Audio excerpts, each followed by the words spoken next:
Again, we do not need to make these cuts to the core functions of the government.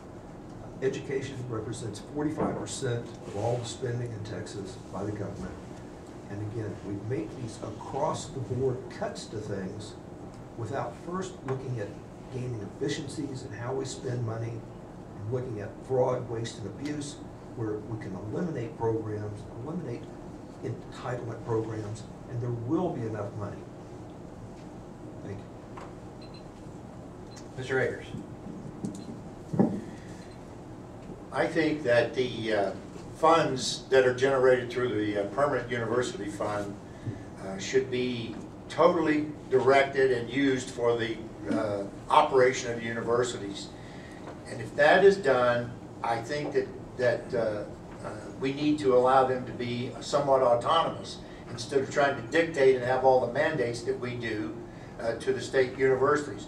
One thing that I would like to also suggest would help perhaps them extend and expand their dollars is to encourage, like for example we have at Collin College or Collin County Community College, where we have a relationship with four-year colleges where the first 2 years that student goes to that junior college or community college and take a bit of a burden off of the universities. Thank you. Mr. Burns? We definitely have to keep supporting higher education. One of the first things I would do is whatever it takes to get UTD as a Tier 1 school. One of the problems with Texas, it's a big state and we don't have that many high quality programs, so that we've got a bottleneck of students wanting to get in. Supply and demand basically says that the price is going to go up when the supply of high quality education is shorter than the demand for it. So we need to get more high quality schools in the state. Tuition deregulation would be one way.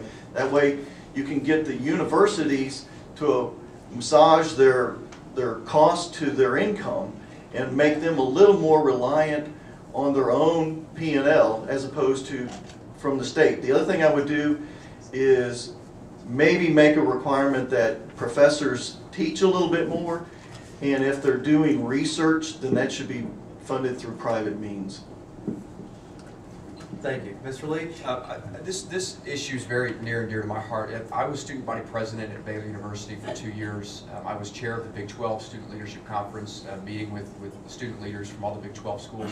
We are probably one of the only districts in the state of Texas, I don't know this for sure, but we've got two very large universities in our district, Collin College and UTD. So this is an issue of importance to District 67. Many people don't know this, but student loan debt now exceeds credit card debt in the United States. We've got students who are coming out of, I went to Baylor and SMU Law School, I know this firsthand. We've got students who are coming out of school with exorbitant student loans that they're going to be paying back for years and years. And so we need to make sure that the money that we're putting into higher education is actually used to provide scholarships to recruit the best of the best students out of high school into grad school. That's the way that a university becomes Tier 1, is to produce Tier 1 students. And the way we do that is to hire Tier 1 professors, and I think we can do that at Collin College and UTD. We just got to make sure the money is actually getting to the students. Great, thank you. We have time for 2 more questions. Okay.